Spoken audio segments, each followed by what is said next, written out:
y vamos a trabajar en particular el día de hoy una investigación de licenciatura de la Universidad Nacional de Córdoba, realizada por el licenciado Francisco Fierro. La licenciatura está titulada El proceso creador en literatura y arte plástica como proceso terapéutico, un estudio de revisiones bibliográficas en la obra completa de Carl Gustav Jung y autores posteriores pertenecientes a la psicología analítica. Vamos a trabajar como siempre, primero con la disertación plena, ¿sí?, del expositor, y posteriormente preguntas que pueden ser tanto de forma personales como en el chat. Voy a hacer hospedador al licenciado para que pueda compartir imágenes durante su exposición, y lo voy a presentar con ustedes entonces el licenciado Francisco Fierro, que nos va a exponer el día de la fecha su tesis de licenciatura. Bueno, buenas, ¿cómo están? Buenas tardes, buenos días, buenas noches.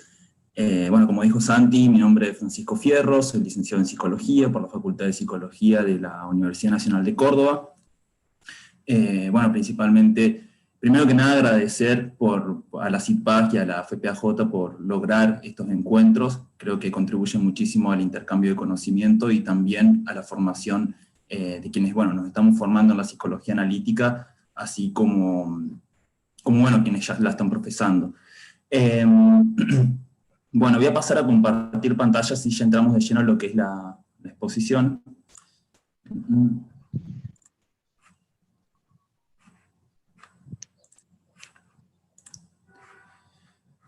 ¿Se está viendo o no? ¿Sí? Bien, bueno, como dijo Santi, el título de mi tesis es El proceso creador en literatura y artes plásticas como un proceso terapéutico, un estudio de revisión bibliográfica en las obras completas de Carl Gustav Jung y en autores posteriores pertenecientes a la psicología analítica, lo que son llamados los post-jungianos. Más que nada, esta tesis yo la realizo a partir de un estudio de revisión bibliográfica, como dice ahí, que es mi metodología. Un estudio de revisión bibliográfica básicamente es tomar o buscar un concepto o una temática en particular y poder seleccionar una bibliografía en la cual yo voy a rastrear el concepto o la temática.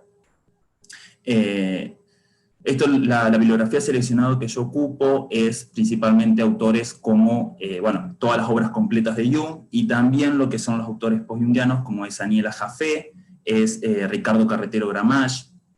Trabajo con Theodor Abet, con Greg Furth, incluyo también otros autores, también Mies de Silveira, es otra de las autoras oficiales sería de la tesis, y también incluyo otros autores que o pertenecen a otra escuela teórica dentro de la psicología analítica, o bien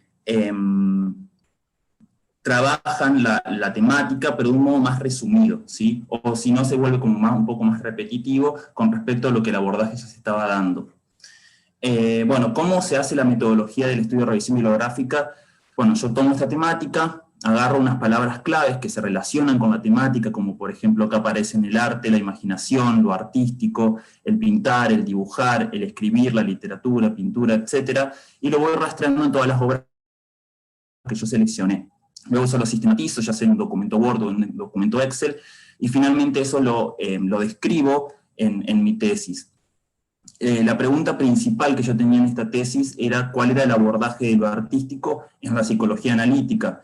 Los objetivos que se desprenden de esa pregunta son principalmente poder describir cuál es el abordaje del arte en las obras completas de Jung, y también poder describirlo en cada uno de los post-jungianos para finalmente poder hacer convergencias y divergencias entre estos autores. Bien, vamos a entrar de lleno ahora a lo que son los aportes y los resultados sería de la sistematización en Jung. Como Jung es el que trabajé en mayor bibliografía, vamos a encontrar que en él nos vamos a centrar bastante tiempo, y luego en los post-jungianos vamos a ir diciendo en qué convergen, en qué divergen, pero no vamos a profundizar demasiado. Bueno, cuando yo tomo a Carl Gustav Jung, me encuentro con la cantidad de obras completas que tiene, y me centro principalmente en la primera limitación que me encuentro con las obras completas, que es que básicamente no es que yo estoy diciendo que este es el abordaje de Jung sobre lo artístico en general, sino que justamente es lo que se ve en las obras completas únicamente. Es decir, que quedan por fuera todo lo que son aquellas obras como, por ejemplo, el Libro Rojo, lo que es arte psicológico y arte visionario, que en ese momento estaba era contemporáneo al proceso de tesis mío, por ejemplo. También lo que es Recuerdos, Sueños y Pensamientos, donde se trabaja un montón lo que es la imagen, por ejemplo, y bueno, los Cuadernos Negros, que ni siquiera eran contemporáneos en el momento de la tesis. Bien, más allá de eso, también en las obras completas, si bien yo estuve buscando en todas, hay algunas que se vuelven fundamentales, o hay algunas que trabajan la temática de manera más profunda, y otras que o bien no lo tocan al tema, o bien se vuelven también repetitivas en cuanto a la concepción que ya tenía Jung, o es una frase particular que, si bien están incluidas en la tesis, todas esas concepciones, bueno, no las tomo como las más relevantes, ¿no? Primero que nada, las obras más relevantes son tipos psicológicos, es decir, el volumen 6, el volumen 8, la dinámica de lo inconsciente, el volumen 9, la primera parte, que es los arquetipos y lo inconsciente colectivo, el volumen 10, civilización en transición, el volumen 15, que es el más famoso con respecto a la temática del arte, es el más citado incluso en la temática del arte, que es sobre el fenómeno del espíritu en el arte y en la ciencia, y también lo que es el volumen 16, la práctica de la psicoterapia. Después podemos encontrar en sus primeros estudios psiquiátricos, podemos encontrar en lo que es la vida simbólica, en las conferencias de Tavistock, por ejemplo, también cuestiones alrededor de esta temática. Ahora bien, a mí también me interesa dar cuenta de cómo fue mi proceso en cuanto a cómo lo escribía la tesis. Por un lado, nosotros podemos comprender lo que es un estudio cronológico, que es más bien poder explicar cómo a lo largo de los años un concepto se va modificando, es decir, es algo más fácil, por ejemplo, hacer en Freud, este estudio cronológico, que podemos dividirlo en lo que es el giro del 20, por ejemplo, ir contando la evolución de los conceptos y cómo se van modificando, pero yo tomo en mi tesis lo que es el estudio lógico, que es más bien un estudio más redondo, en el sentido de que se van a poder encontrar verdades en lo que es, ya sea 1905, ya sean los estudios psiquiátricos, como también verdades ya a sus finales cuando encontramos una civilización en transición en 1957, por ejemplo. Que no significa que una sea más verdad que otra, ¿bien? Sino que Jung, de alguna manera, estaba diciendo verdades en todas las obras en las que estaba trabajando. Sobre todo porque es un autor, bueno, como ya sabemos, muy multifacético, ese tinte contradictorio, no como un juicio de valor, sino más bien como alguien que en su propia teoría también tenía esto de la contradicción. Y bueno, eso me parecía bastante relevante de contarlo, porque justamente si ustedes se enfrentan a mi tesis, no van a encontrar un desarrollo histórico de cómo se va modificando el concepto del arte. Ahora bien, vamos a los aportes que él hace. En principal, empiezo con lo que es la concepción general del proceso creativo. Si bien digo que no es un estudio evolutivo, un estudio cronológico, sí les voy a ir contando en qué año dice por lo menos algunas cosas. Él, ya en los años tempranos de 1922, trabaja con lo que es la idea del proceso creativo en este volumen 15, y él dice que el proceso creativo es una actividad humana como cualquier otra que está motivada psíquicamente. Es decir, acá ya le abre las puertas a los psicólogos y les dice que como el proceso creativo está motivado psíquicamente, se vuelve objeto de estudio de la psicología. Pero dice, no se vuelve objeto de estudio de la psicología lo que es entendido como arte en sí. Es decir, el arte que se tiene que tomar a partir de estudios más bien técnicos, más bien esteticistas, academicistas, lo que podemos hablar de los críticos del arte, más que nada. Luego, ya en lo que es 1930, Jung va a hablar de las dos vías por las cuales un psicólogo podría tomar al arte como objeto de estudio. Va a decir que hay dos vías. Lo que es la estructura psicológica de la obra de arte, que acá él está hablando de cuando nosotros nos encontramos con una obra de arte, y esta obra de arte porta en sí misma misma una dinámica simbólica, unos símbolos que se relacionan entre sí y que es posible interpretarlo a partir de lo que es la amplificación histórica o la amplificación arquetipal. Con respecto a la segunda vía, que es circunstancias psicológicas del sujeto creativo, quiere dar cuenta más que nada de, por ejemplo, los mecanismos psíquicos que se dan en los sujetos creativos, ya sean la identificación, ya sea la proyección, ya sea la compensación, como así también la vida del sujeto creativo, más allá de la obra de arte que creó, ¿sí? Jung va a decir que estas vías, aunque están conectadas, tienen que ser estudiadas de modo separado, porque muchas veces confundimos la obra de arte con las características del sujeto creativo. Y acá nos vamos directamente justamente al método reductivo freudiano. Jung se vuelve muy crítico de lo que es el método reductivo freudiano de Freud. Ya lo conocemos en cuanto a lo que es la interpretación de sueños, que es donde más le hace la crítica, de reducir todo fenómeno o todo contenido inconsciente hacia las vivencias infantiles, por ejemplo, hacia las represiones sexuales, hacia las vivencias primarias o las vivencias secundarias del sujeto, el complejo de Edipo, el complejo de castración, etc. Y también de volverlo muy personalista o muy psicologista al proceso creativo o al artista incluso. Bueno, si bien Jung no he encontrado en él la crítica que le haría, por ejemplo, Newman, que ya lo vamos a abordar un poquito rápido, con respecto a Leonardo da Vinci, por ejemplo, que Freud, más que nada, lo que hizo fue reducir la vida de Leonardo da Vinci a sus primeras experiencias infantiles, por ejemplo. Y bueno, y traigo esta frase que me parece que resume bastante bien lo que Jung pensaba sobre el método reductivo. Y dice, esta frase que está acá en el Power no está completa, así que espero que me estén escuchando bien. Dice, todos han tenido padres, todos tienen el llamado complejo paterno o materno, todos viven la sexualidad, por lo que todos padecen ciertas dificultades típicas y habituales en el hombre. Que este poeta esté más sometido a la influencia de la relación con su padre, el otro más a la vinculación con su madre, y que en un tercero se revele en su obra huellas inconfundibles de represión sexual, eso puede afirmarse igualmente de todos los neuróticos, y también de todas las personas normales. Con ello, no se ha ganado nada específico que ayude a valorar la obra de arte. Es decir, acá Jung ya directamente ataca sobre todo el método reductivo freudiano, también cuestiona lo que es el método reductivo adleriano también, y él dice que cuando hacemos esto de tomar a lo artístico y reducirlo a estas vivencias, lo que hacemos es hacer que algo tan sano caiga en la garra de los patológicos, dice él.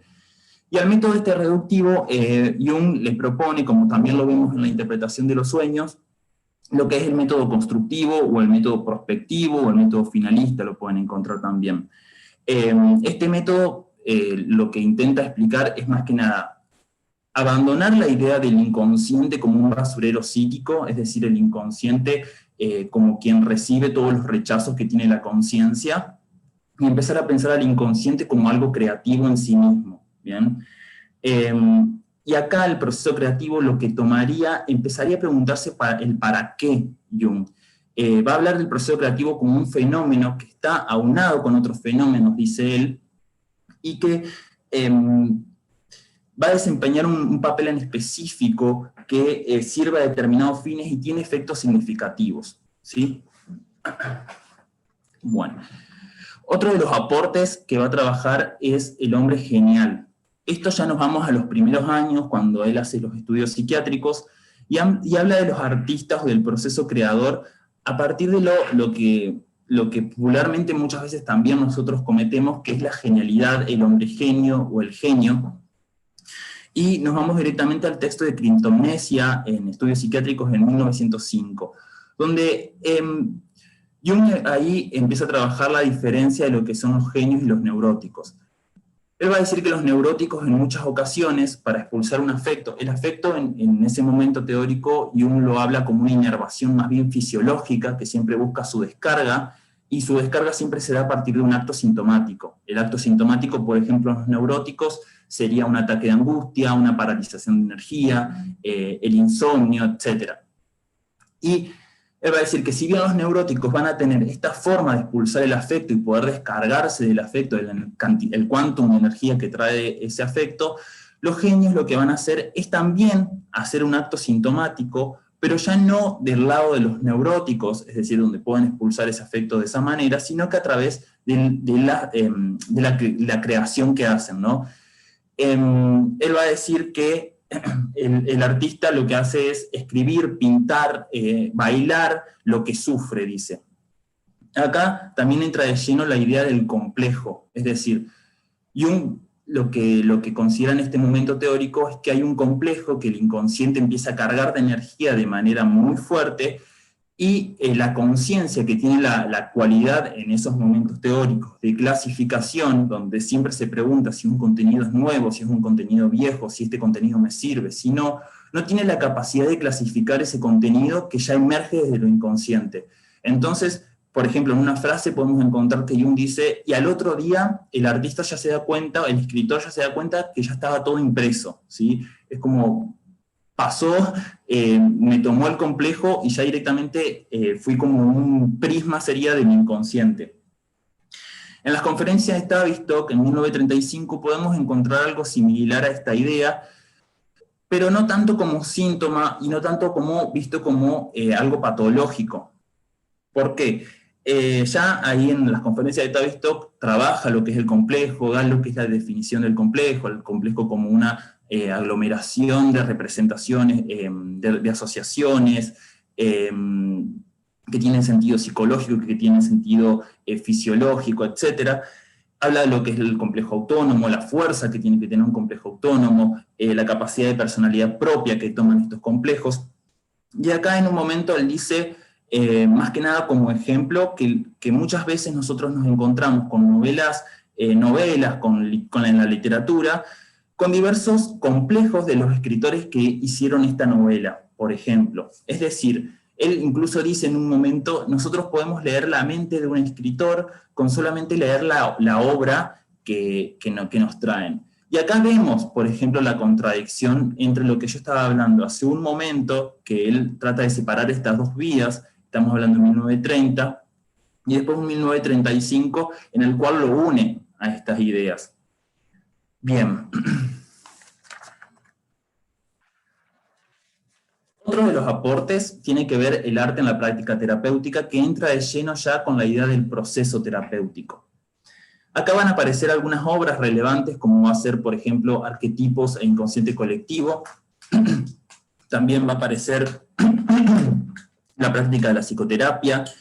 Va a aparecer la dinámica de lo inconsciente.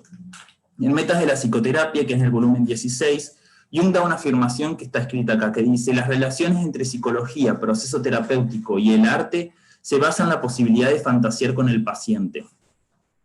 Cuando dice esto, lo que él dice es que toda obra creativa es obra de la fantasía, pero él va a poner ciertos pies de página en cuanto al concepto de fantasía. Él va a hablar de la fantasía como fantasma y la fantasía como actividad imaginativa. Cuando habla de la fantasía como fantasma, más que nada va a hacer referencia a lo que estuvimos hablando hace un rato, es decir, al arte como un acto sintomático, el arte que se toma como un complejo y que sobrepasa el nivel de la conciencia, es decir, la conciencia no tiene ningún poderío sobre el contenido inconsciente que emerge, ¿bien? Y cuando habla de la actividad imaginativa, quiere dar cuenta más que nada de la capacidad que ahora tiene la conciencia y el inconsciente de trabajar juntos, es decir, de colaborar con el mismo contenido inconsciente que emerge. Es decir, habla de un mutuo acuerdo entre ambas esferas del psiquismo.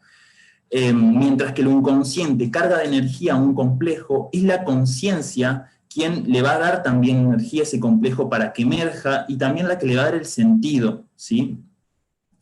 Y acá entonces nos vamos de lleno a lo que es la función trascendente, es decir, a el texto de Dinámica del Inconsciente, sería 1916, función trascendente.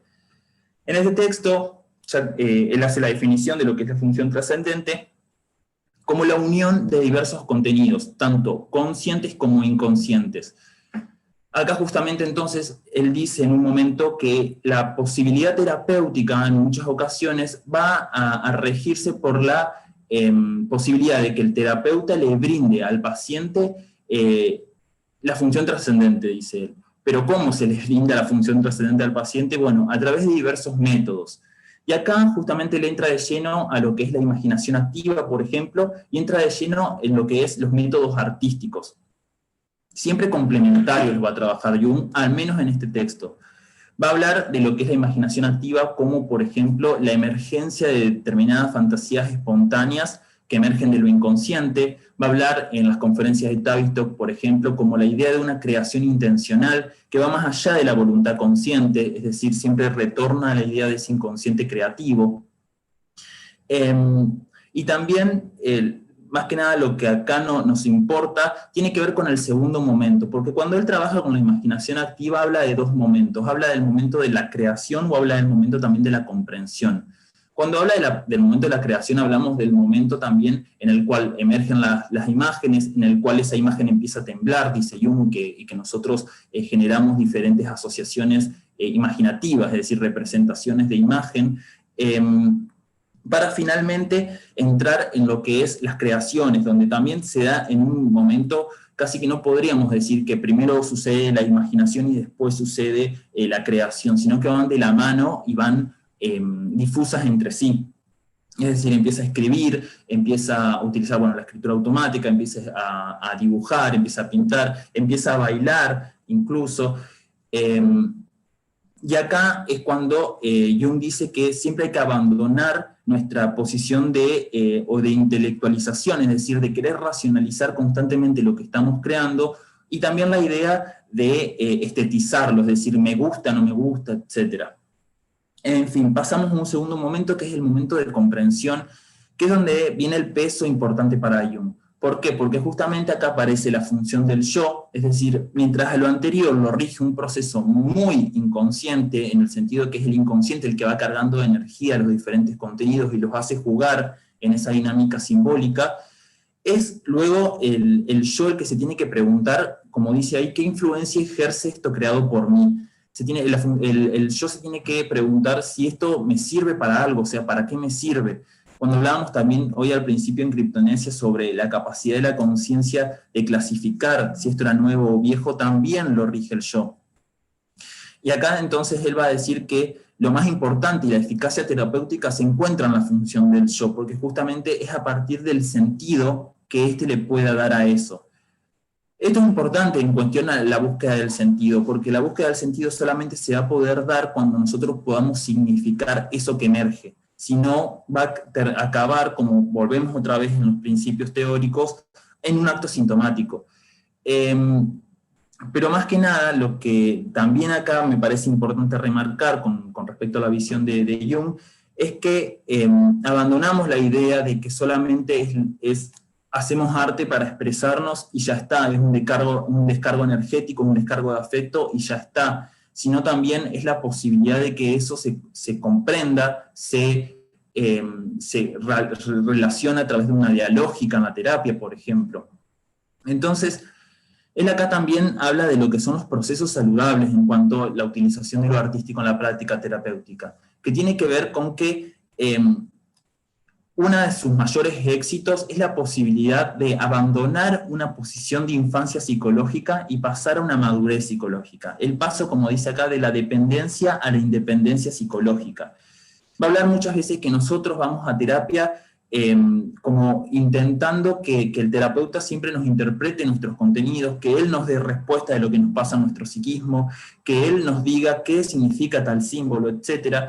Y él dice que justamente lo que hacen estos métodos, ya sea la imaginación activa o los métodos gráficos, lo que hace es que el sujeto pueda posicionarse de una manera de pregunta ante las cosas que genera él mismo. Y además poder jugar con esas creaciones que él hace, porque también hay diferentes momentos en los cuales, es decir, no es que crea una cosa y ya está, también es una creación de imágenes en serie, que también lo vamos a ver después, pero es una imagen que yo creo, luego esta se va desarrollando a partir de diferentes imágenes que va participando a partir de una dinámica simbólica, y esto es lo que le hace también el juego, el paciente, también creando nuevamente otras creaciones que van a tratar de refutar, o le van a tratar de dar otro sentido a lo creado anteriormente. Bien, ahora pasamos, bueno, entre otros también de otros aportes, lo que él dice es que básicamente este método lo que hace es la manifestación espontánea del proceso de individuación, por ejemplo. ¿Qué es todo lo que acabo de decir? Bueno, eso sería el proceso de individuación, que se va a dar a partir de las imágenes en serie, que se va a dar a partir de la vivificación arquetipal que se va dando también en el consultorio, etc. Ahora vamos a otro de los aportes que tiene que ver con lo inconsciente colectivo en el proceso creativo. Si bien uno podría creer que mi tesis no va de la mano con el inconsciente colectivo, en tanto proceso colectivo, porque tampoco tiene que ver con el proceso terapéutico, más que nada el abordaje que hace Jung del inconsciente colectivo en el arte, pero sí es importante describirlo como uno de los abordajes que él hace del arte, porque también entraba eso como uno de los objetivos. Cuando él habla del inconsciente colectivo en el proceso creativo, él va a hablar justamente porque en muchas ocasiones sus pacientes, e incluso le pasa a él mismo en lo que es el proceso del libro rojo, le pasa que muchas de las creaciones de estos pacientes se empiezan a repetir constantemente en diversos pacientes sin que estos se conocieran entre sí, por ejemplo. Diversos motivos, diversos símbolos se empiezan a repetir.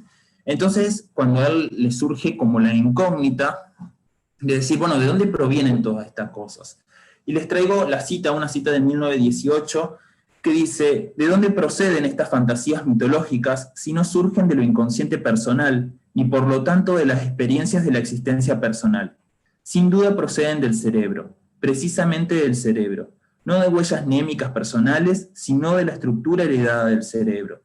Estas fantasías tienen siempre un carácter original, creativo, producen la impresión de nuevas creaciones, surgen manifiestamente de un trabajo creativo del cerebro, de un mero trabajo reproductivo. Acá, como también hablaban lo que era el método reductivo, Jung abandona toda esta idea del inconsciente pensado desde la idea de basurero psíquico y lo lleva directamente a pensarlo como un inconsciente creativo.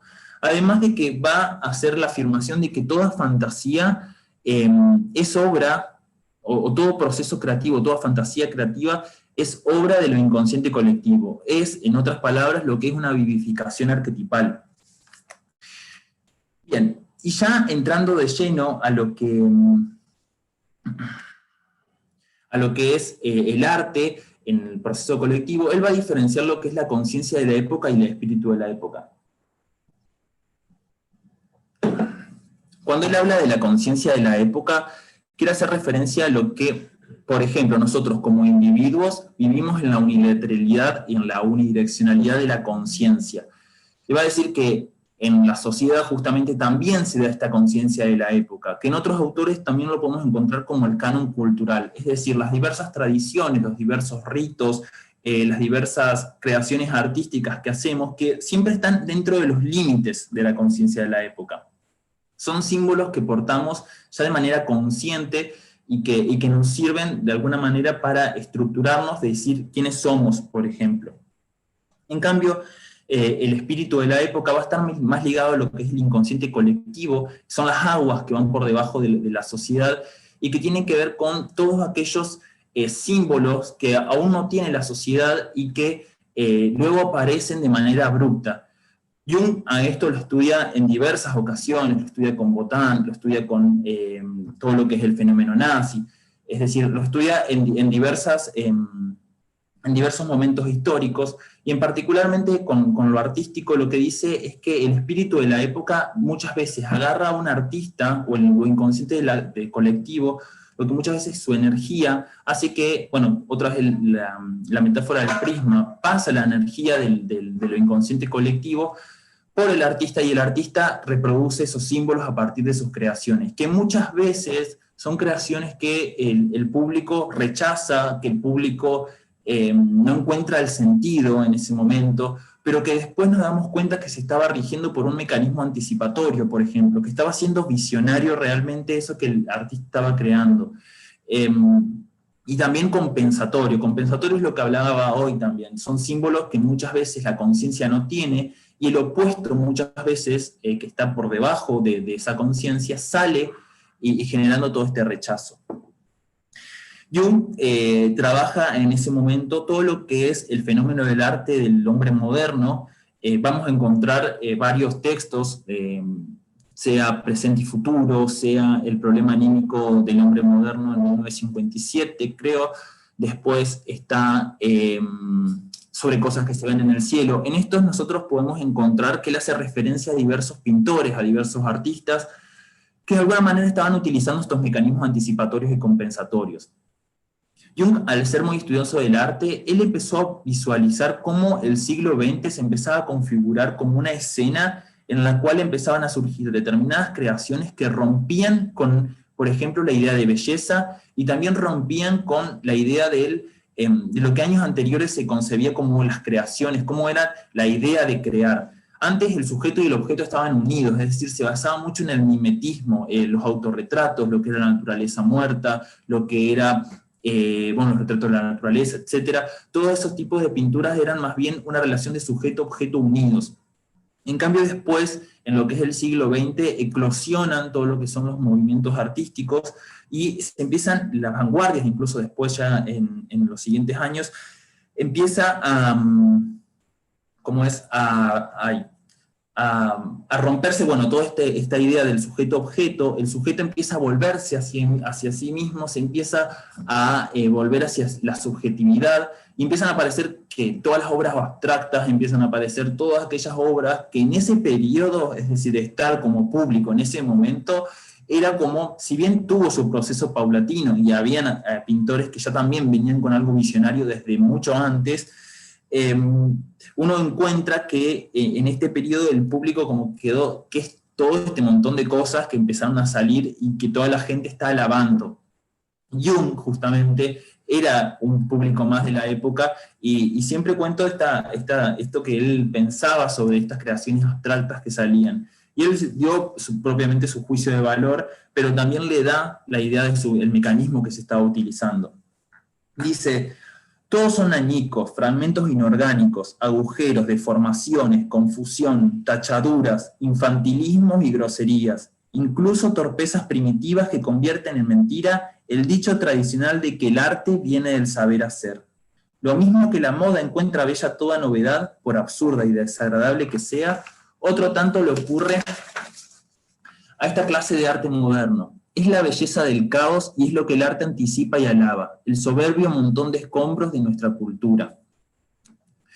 Bueno, ahí ya queda claro cuál era la visión de Jung con respecto a este arte moderno, a este arte del siglo XX, pero sí le da la categoría de qué estaba anticipando, es decir, la vuelta hacia la subjetividad y también todo el caos que se estaba dando socialmente en esos periodos. Y ya para finalizar lo que es la idea del inconsciente colectivo, también les traigo otra cita, que esto lo dice ya en Psicología y Poesía. Es más o menos ya lo que estuve hablando, pero me parece bueno para cerrar con sus palabras. Dice: allí donde lo inconsciente pugna por hacerse vivencia y se funde con la conciencia de la época, acaece un acto creador, perdonen, ahí estaba, que tiene que ver con la época entera, pues la obra constituye entonces, en el sentido más profundo, un mensaje para los contemporáneos. Por ello Fausto siempre toca algo en el alma de cada alemán. Cada época tiene su unilateralidad, su prevención y su padecer anímico. Una época es como el alma individual, presenta su peculiar y limitada disposición consciente y necesita por ella una compensación que lo inconsciente colectivo propicia al confiar a un creador o a un visionario la expresión de lo innombrado en la disposición de la época, y que conjura en hecho o imagen lo que la necesidad incomprendida de todos esperaba, ya sea bueno o malo, para la sanación o destrucción de una época. Colonna, Goethe, Nietzsche, cada uno de estos autores habla con la voz de miles y decenas de miles, preconizando transformaciones en la conciencia de la época. Bien, siguiendo un poco también con lo que es el modo artista, sería, es decir, con los artistas, Jung trabaja una diferenciación. En tipos psicológicos uno va a encontrar un poco de, por ejemplo, las diferencias que él hace entre lo que es el proceso creativo. Es decir, él toma a diversos autores como Schiller, como bueno, diversos autores de la teoría del arte sería que se diferencian entre sí y siempre postulan dos tipos de estilos o modos o dos tipos de arte, que a él más que nada en ese momento teórico le servía para explicar cuál era la relación del sujeto con el objeto. Y ahí es cuando surge más que nada lo que es la actitud introvertida y la actitud extrovertida. Ya después, en lo que es, pasando lo que es el volumen 22, no, perdón, el volumen 15, el año 1930 creo que era, trabaja con esta diferenciación entre modo psicológico o modo visionario, arte psicológico o arte visionario. Esta diferenciación que él hace tiene que ver mucho con lo que estábamos hablando hace un rato. El arte psicológico es aquel arte que encontramos en artistas que más que nada siempre se basan en una voluntad consciente de crear algo específico. Siempre tienen la búsqueda de un efecto específico que quieren crear en el público. Es decir, que acá encontramos una conciencia que se rige, es decir, este arte creado se rige dentro de los límites de la conciencia. Y vamos a encontrar tres características importantes que dice él. Él dice determinación, esteticismo y direccionalidad consciente hacia un fin, es decir, la voluntad. Esas son las características de alguien, por ejemplo, un artista que borra, tacha y todo lo hace a su antojo, es decir, todas las creaciones que está haciendo lo borra, lo quita, lo saca, es decir, todo para producir determinado efecto en el público. Sin embargo, dice Jung, que si bien muchas veces este artista cree que está creando algo conscientemente, por debajo está ya lo inconsciente manejando desde lo personal más que nada.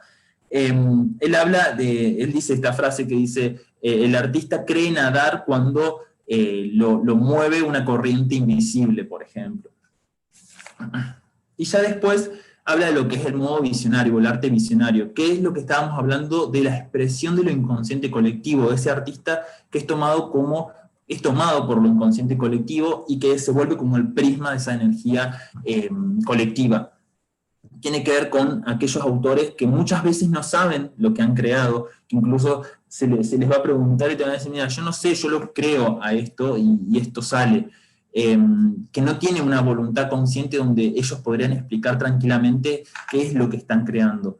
Por un lado, en arte psicológico nosotros podríamos encontrar todo lo que son obras como las novelas policíacas, como las novelas de amor romántico, es decir, novelas que siempre están dirigidas a un efecto, que el público sabe de lo que están hablando, que sí, que nos despiertan pasiones, que nos despiertan ciertas cosas, pero que se rigen dentro de los límites de la conciencia de la época. En cambio, el arte visionario nos traería, como dije también hace un rato, todo lo que es un arte que va a ser en gran parte rechazado o va a ser incomprendido, o que leen unos pocos, por ejemplo.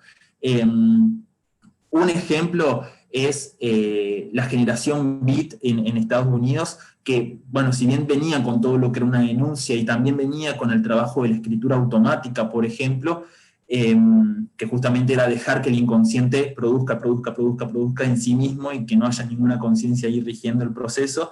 Eso, más que nada, en ese momento no tuvo tanto movimiento, es decir, las personas tenían que ocultarse en ese momento para poder, bueno, justamente también habían cuestiones de prohibiciones en ese momento en los Estados Unidos, pero sí se tenían como que volver solitarios. Él también dice esto, como que el artista tiene que volverse un solitario cuando estamos hablando del visionario.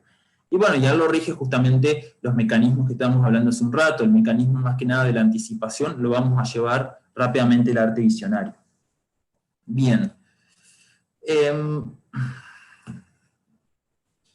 Vamos a hablar ahora de los mandalas, que otro de los aportes que trae Jung. No quiero enfocarme demasiado en lo que son los mandalas, pero sí les voy a dar algunas características. Bueno, justamente como les decía al principio de lo que era el inconsciente colectivo, Jung empezaba a notar que ciertas imágenes se repetían en sus pacientes y que cierta forma de crear también se daban en los pacientes, que tenían que ver con formas que se volvían concéntricas, que se repetían motivos a partir de no números escritos, sino que en números pares, por ejemplo, aparecían 8 objetos que daban una disposición. Bueno, ahí en la imagen podemos ver algunos ejemplos. Es decir, siempre aparecían símbolos que se repetían de manera en par. que también aparecían en manera de 3 o de 5, también aparecía, y que muchas veces Jung a esto lo leía como un desequilibrio psíquico, pero bueno. Jung a esto lo encuentra, imagínense que él estuvo trabajando con la imaginación activa durante un montón de años, estuvo trabajando con los mandalas durante un montón de años, encontró la eficacia terapéutica de los mandalas, pero él pasó 16 años sin demostrar lo que había encontrado, justamente porque él no quería sugestionar a sus pacientes de que crearan lo que él había creado, por ejemplo, o lo que él había encontrado en los otros pacientes, justamente también para que no vayan con un mandala y eso, porque justamente él siempre le dio la importancia a lo que era la manifestación espontánea de las imágenes. Bueno, él encuentra que justamente estas imágenes que los pacientes hacían tenían su asociación con lo que eran los yantras o los mandalas, que eran provenientes de la cultura oriental, es decir, que servían como un método de meditación, que servían para los yogis, que sí era más basado por la tradición, es decir, los mandalas también se pintaban más que nada, o se esculpían en piedra más que nada como una imitación, como una repetición de otros mandalas, por ejemplo. En lo que pasa con Jung es que él va a decir que no sirve de nada en la terapéutica, no sirve de nada la imitación de los mandalas, es decir, regirse por un proceso tradicional no sirve de nada. Justamente él, no me acuerdo si es el caso de la señora X, en lo que es el volumen de arquetipos e inconsciente colectivo, donde él habla de este caso como una mujer, bueno, que ella empieza con lo que es la imaginación activa y que empieza a pintar determinados elementos formales. Otra cosa también importante, los mandalas no es que los pacientes a Jung le traían mandalas perfectos, mandalas idénticos a la cultura oriental, sino que eran elementos formales del mandala. Que los elementos formales, como les digo esto, que tenían características concéntricas, que se encontraban círculos, que aparecían elementos pares, etc. Es decir, características que los mandalas traen en sí mismos, pero que no siempre tenían que aparecer en sí o sí en todos los mandalas que los pacientes crearon. A lo que se refiere Jung, bueno, con el caso de la señora X, es que ella, bueno, empieza a crear todas estas pinturas. Ella tenía algunas problemáticas con lo que era con la madre, un poco con el padre, más que nada ella tenía una relación más de amor con el padre. Bueno, no le voy a contar el caso, pero lo que hace es analizar cómo la paciente empieza a crear determinadas pinturas. Estas pinturas al principio aparecían símbolos como, bueno, el huevo filosófico apareció al principio un poco, pero aparecía más bien deformado, aparecían rocas, aparecían rayos, pero él poco a poco se empezó a dar cuenta que la imagen, al principio uno cuando ve esas imágenes va a encontrar que hay una disposición más bien hacia la esquina, después hay como algo más bien desordenado, es decir, todos los elementos simbólicos se encuentran desordenados, pero poco a poco las imágenes empiezan a centrarse, empiezan a ir hacia un círculo, por ejemplo, aparecen números que eran bastante relevantes en la mitología, por ejemplo. Todo esto para Jung era la expresión del sí mismo, era la expresión del proceso de individuación. Justamente creo que el texto se llama sobre la empiria del proceso de individuación, el que le estoy contando, que justamente expresaba cómo el sí mismo empezaba a ordenar el psiquismo de alguna manera, ya sea por modo compensatorio o ya sea por modo de que realmente estaba sucediendo en tanto totalidad del psiquismo. Yo le había traído acá una frase, pero... No, bueno, las características del mandala principalmente tienen que ver justamente, bueno, con esto. Si bien en muchos casos aparecen con mecanismos caóticos, si bien a veces aparecen con casos desequilibrados, uno también tiene que pensar de que, o bien el mandala puede estar compensando esta situación de desequilibrio, es decir, que el inconsciente únicamente por oposición energética tiende a crear esto, o realmente, como les decía hoy, realmente el psiquismo se está estructurando de manera total. ¿Bien? Dice, lo que queda claro es que los mandalas cumplen una funcionalidad relevante en tanto expresión del aparato psíquico, el todo. Expresan el establecimiento del orden interno, la reconciliación de los opuestos y la totalidad. sobre todo cuando están aparejados con estados de angustia, caóticos, sin orden, conflictuales en los pacientes. La aparición de un proceso creativo regido por lo mandálico demuestra la búsqueda de una equilibración a partir del orden rígido propuesto por una imagen mediante la construcción de un centro hacia el que se orienta todo, o mediante la ordenación concéntrica de lo múltiple en desorden, de lo opuesto e incompatible. Tal proceso demuestra un intento de autocuración que no es consciente, sino puramente inconsciente. Bueno, hasta acá con los aportes de Jung. Ahora vamos a pasar directamente a todos los aportes de los post-jungianos, todo lo que se fue sistematizando de ellos. Tenemos, primero que nada, a Aniela Jaffe. Aniela Jaffe, bueno, fue durante muchos años secretaria en el Instituto de Jung, fue compañera de Jung durante mucho tiempo. Ella tiene su texto particular, que es el simbolismo en las artes visuales. Este texto se puede encontrar en El hombre y sus símbolos, que está escrito conjuntamente con Jung, con von Franz, por ejemplo. Y también tiene lo que es el mito del sentido, que es una obra más que nada retomando todos los aportes de Jung. Los aportes que ella da con respecto a lo artístico van más que nada sobre lo inconsciente colectivo. Ella va a trabajar diversos simbolismos que se fueron dando desde lo que es el arte rupestre hasta el siglo moderno, hasta el siglo XX, perdón. Va a aparecer todo lo que son los estudios de los simbolismos de la piedra, del animal y del círculo, por ejemplo. El círculo ella también va a trabajar lo que es lo mandálico, cómo se ha expresado también la arquitectura, el mandala.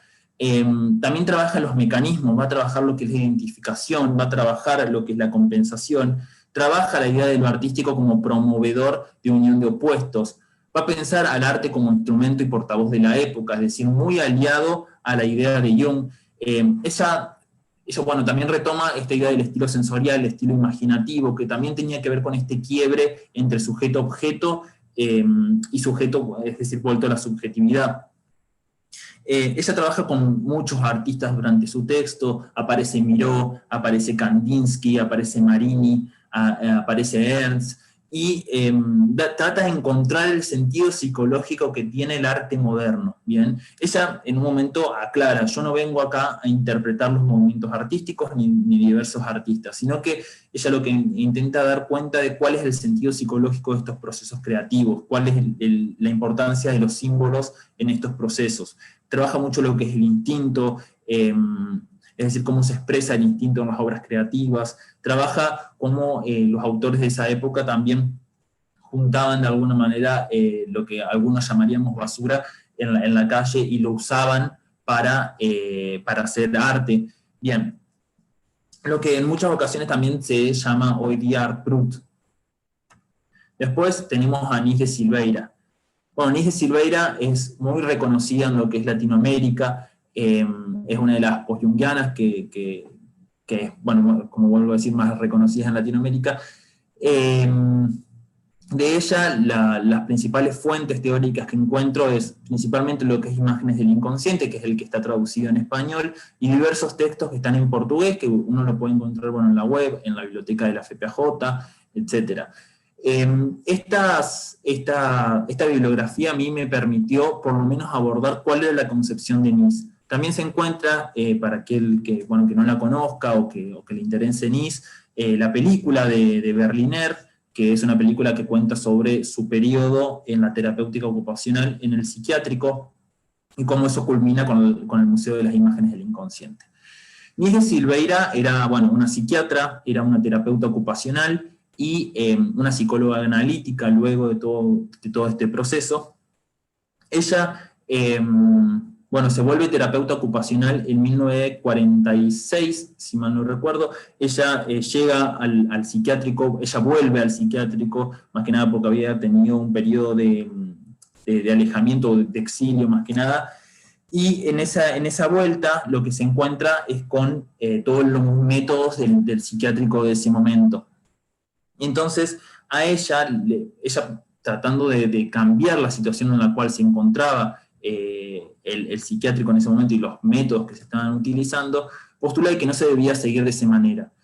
Justamente estamos hablando de un periodo en el cual el patriarcado estaba bastante elevado, donde la psiquiatría tampoco dejaba mucho lugar con respecto a la posición de lo ocupacional. Entonces le dan también esta sección que también era considerada como una de las terapéuticas que era considerado como no importante en esa época. Es decir, lo importante era lo de los psiquiatras hacen ciencia, los psiquiatras hacen lo terapéutico y ya está. Entonces NIS es como relegada a esta sección de terapéutica ocupacional y empieza a trabajar ahí con estas actividades.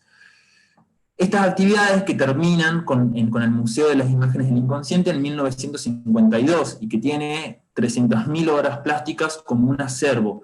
Y que hoy día siguen todavía equipos de trabajo, todavía se sigue pintando en las instituciones, generando todavía más obras plásticas.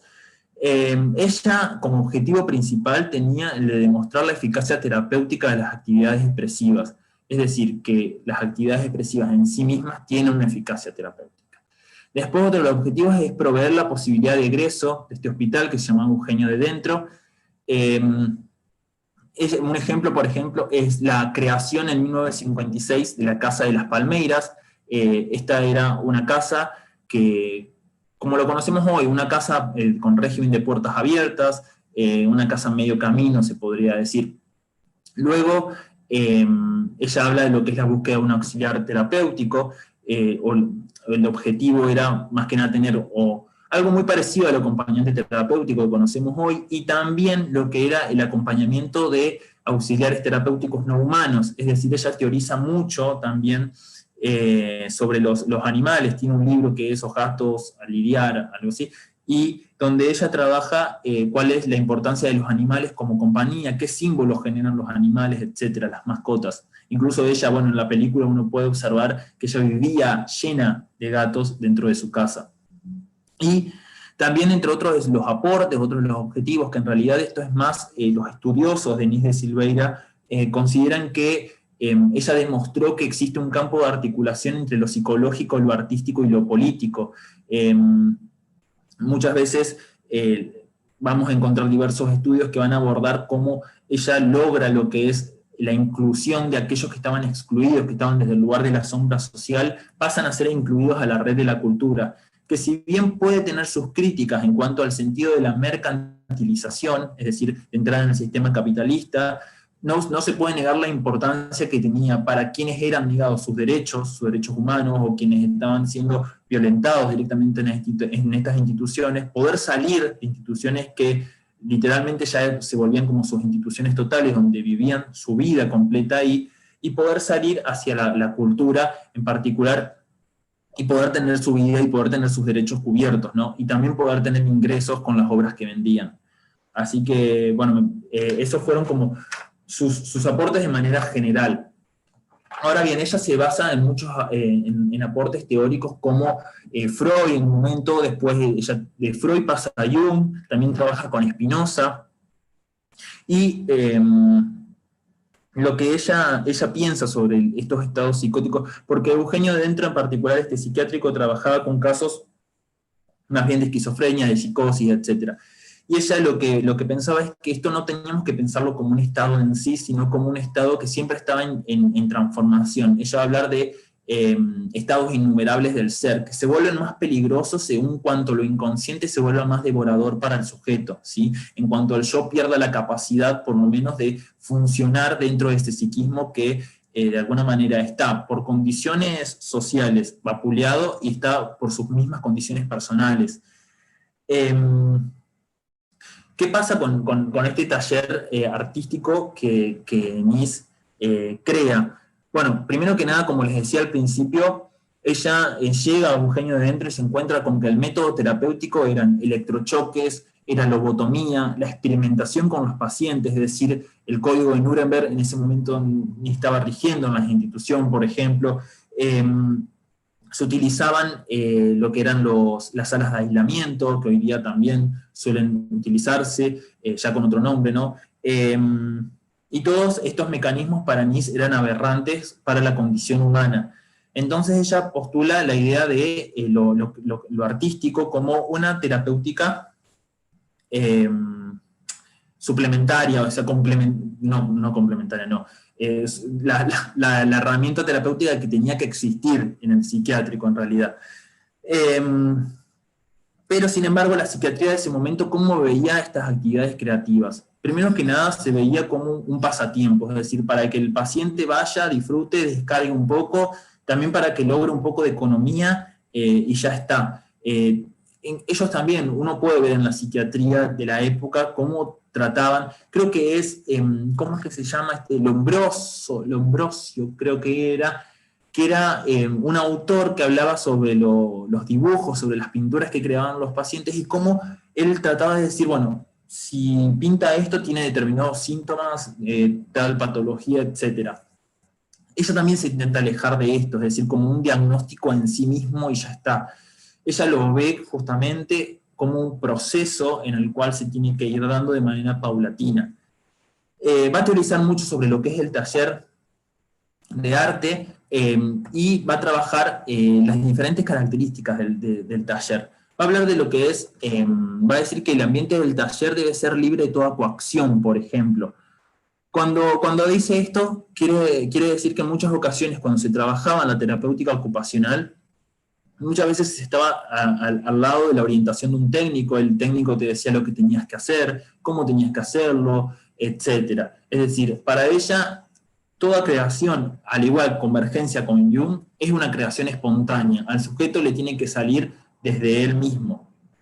Después, otra de las características tiene que ver con que el trabajo del taller es libre de interpretaciones. Es decir, muchas veces también cometemos el error de, cuando una persona está creando, de dar algunas afirmaciones o decirle, bueno, me gusta, no me gusta, agregale esto, quítale esto, y etcétera.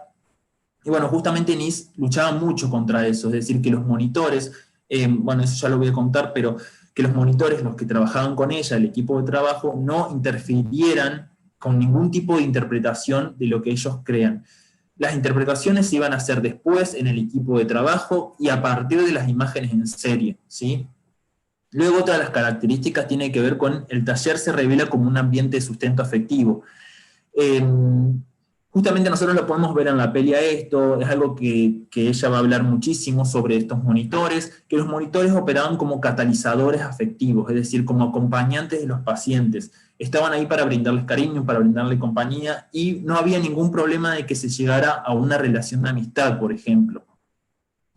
Ella cuenta, por ejemplo, el caso de Fernando. Fernando era un caso que pintaba, por ejemplo, muchas obras muy desordenadas, donde no se podía encontrar bien el sentido. Era un caso crónico del hospital, y él tenía una relación muy, muy linda con una de las monitoras que trabajaba ahí.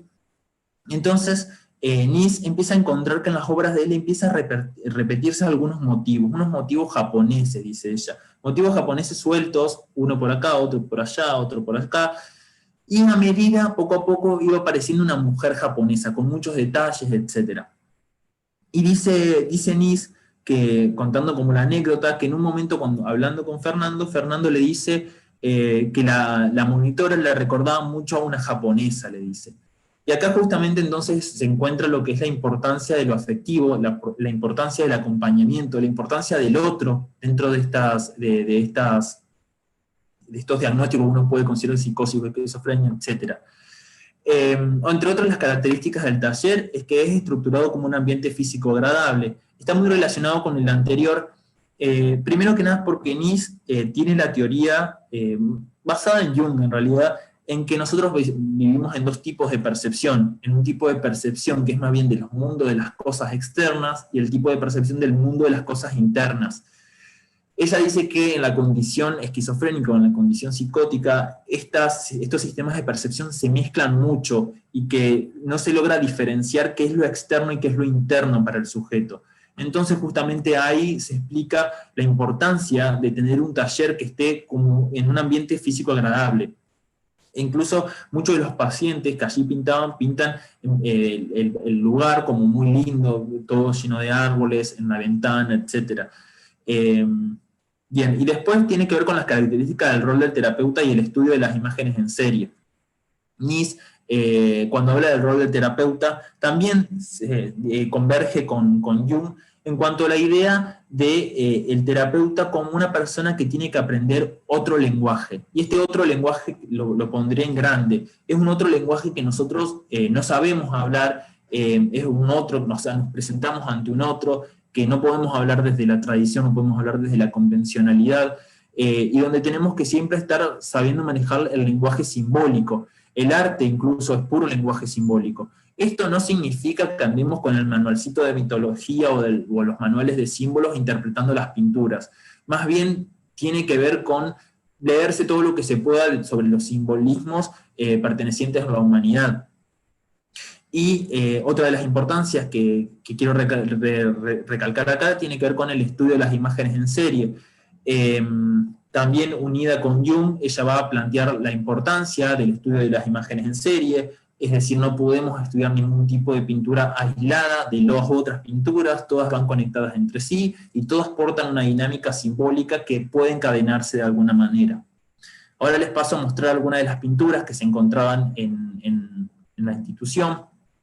Acá las que tenemos por acá es más que nada el Museo de las Imágenes. Bueno, este es un mandala. Bueno, los mandalas, Nis también trabaja mucho con los mandalas, ella tiene mucha correspondencia con Jung, incluso hay una carta que Jaffe le responde, transmitiendo lo que Jung pensaba respecto de los mandalas que Nis había encontrado en la institución, que eran bastante preguntas que Jung le hacía a Nis sobre los mandalas que los pacientes generaban. Nis se interesó muchísimo por los mandalas que se iban generando en la institución. Bueno, y algunas esculturas.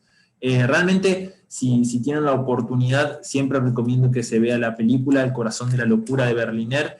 Incluso también, bueno, buscarse los que son sus textos. Es una escritora bastante amena de leer, es muy simple, está lleno de imágenes todas sus obras, y simplemente en una frase ya te dice todo lo que ella quiere expresar. Yo les traje acá una frase que... bueno, otra cosa también que me parece relevante es que ella, como les decía recién, hace la amplificación en muchas ocasiones sobre los temas míticos. También trabajó mucho sobre los temas míticos, incluso tiene un libro donde trabaja los casos clínicos que se relacionan con los mitos. Van a aparecer como es, pacientes, como por ejemplo Adelina, va a aparecer Carlos. Bueno, Carlos en particular, creo que esta es una de las obras de Carlos, que él pintaba particularmente un hombre con 1000 caras. Este hombre con 1000 caras luego se termina viendo de que representaba un dios pagano, un dios indo-persa, que viajaba hacia la oscuridad, emergía desde las tinieblas, dice Nis, y que se convertía en la conciencia, es decir, tomaba la conciencia, dice este dios. Y lo que expresa, dice Nis, esta experiencia que Carlos hace a través de sus pinturas resumen los 40 años de la práctica terapéutica que yo trabajo aquí, dice ella. Y les leo la frase esta, que me parece que resume todo lo que estuvimos hablando de ella. Dice: cuando lo consciente es avasallado por el inconsciente, el individuo pierde contacto con la realidad y se desadapta del medio en el que vive. Es internado en los tristes lugares que son las instituciones psiquiátricas. El taller de pintura será un oasis si el paciente tiene la libertad de expresarse libremente y allí relacionarse afectivamente con alguien que lo acepte y procure entenderlo en su particular forma de lenguaje. Mientras tanto, es fundamental no olvidar que las imágenes emergentes de los niveles más profundos de la psiquis, por extrañas que sean, no son patológicas en sí mismas, sino que son inherentes a las estructuras básicas de la psiquis. El elemento patológico no reside en la presencia de esas imágenes, sino en una falencia del ego, que se volvió incapaz de controlar el inconsciente. Más aún, los individuos rotulados como seres embrutecidos y absurdos son muchas veces capaces de crear formas comparables a la de los artistas socialmente reconocidos. Este es uno de los mayores misterios de la psiquis humana. Y acá me parece también importante remarcar lo que habla de la falencia del ego, como una convergencia que se encuentra con Jung. La importancia del yo, otra vez. Es decir, el elemento patológico no significa las imágenes que se crean ahí, sino la incapacidad que tiene el yo de poder darle un sentido a eso. Así que bueno, ahora pasemos a otros autores. Luego tenemos a Craig Ford. Este autor es un autor estadounidense, es bastante contemporáneo. El libro, si mal no recuerdo, es 2005, 2003, 2005 creo. Se llama El secreto mundo de los dibujos. Él toma aportes de Jacobi, toma aportes de Bach, toma aportes de Jung, toma aportes de Freud, toma aportes de varios autores, en los cuales él va a trabajar más que nada los aspectos técnicos de lo artístico en un proceso terapéutico, es decir, va a tratar de interpretar todo lo que son los dibujos espontáneos de los pacientes. Él más que nada en este libro se va a enfocar en el cómo, es decir, cómo llevar a cabo la técnica de interpretación de los dibujos. Lo que sí es que en muchas ocasiones se vuelve muy parecido a lo que es un manual de técnicas proyectivas, donde nosotros podemos llegar a pensar que, bueno, si aparece tal signo, representa tal cosa, y eso es algo que hay que tener cuidado. Sin embargo, mantiene la convergencia con los otros autores en cuanto a comprender al símbolo como un agente de curación, por ejemplo.